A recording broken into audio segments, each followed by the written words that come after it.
Hi everyone, I'm sure by now you know who this beautiful woman is. Her name is Mica Miller and she was taken way too soon.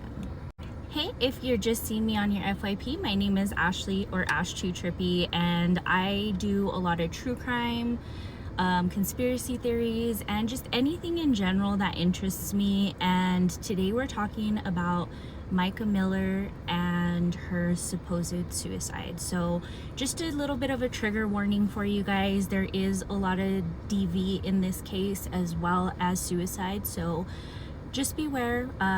If you're triggered by any of that, definitely skip this video. So Mica Miller was a 30-year-old woman. She was found in the Lumber River State Park, and she suffered a apparent self-inflicted gunshot wound to the head. Now, to some people, this may look and seem just like a mentally ill person that was not doing something maybe properly, and she went out and killed herself. But there's so much more to this story, and I'm gonna tell you just a few things here, and I'm not gonna fit everything in this video, so if you guys have seen things that interest you, I can maybe touch on in other videos. Let me know in the comments, and of course, shoot me a follow. Now, to understand this story fully, we do have to understand Mica and the life she lived. Mica was married to a pastor. His name was John Paul, or is John Paul Miller, and she, before her death, had voiced concerns to her family, friends, and even to him that there was stuff going on. And in his sermons, because he was a pastor again, he voiced a lot of what Mica was going through, but just a little shadier, just shady. And he announced her death to his congregation after a sermon that was about an hour and a half long, not before telling his congregation that they should continue coming to church.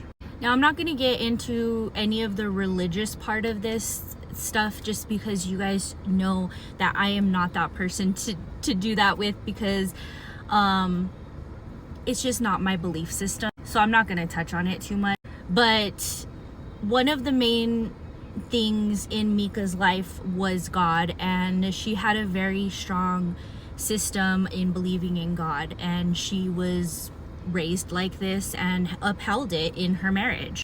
However, there's also small portions. This is one big thing that I want to include in this video for people that are just seeing this, is that Mica and John Paul met in the youth group in the church when she was only 14. A friend had said that people knew about this, but it was something that they just swept under the rug.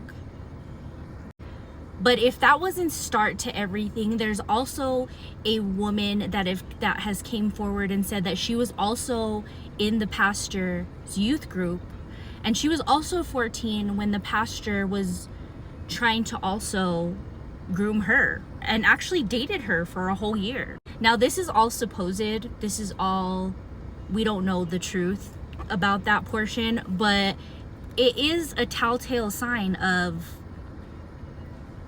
pedo activity. Now, if you've noticed in this story, I am centering this all around Mica because she is the main person in this. Now, she also told her family if she ever ended up with a gunshot wound to her head, she did not do it. Now, she did go through mental health issues. She was admitted into the hospital by John Paul, so I don't know if we can really attest to that, but she did have suicidal thoughts and tendencies, so this does not go apart from anything. But there's a lot of bits and pieces to this story that just do not fit right. And with new information, as I was putting this all together, it does actually look like the FBI has actually taken this case and they want to look into it further. And it could be because her soon-to-be ex-husband was a pastor, so of a very big church. So what do you guys think? Have you heard about this story? And what facts have you found while listening to it, if you have? And if you guys haven't, what else would you like to hear? There's so much going on with this story. I'll try to update you as much as possible. But again, shoot me a follow and watch out for those updates. Till next time, guys.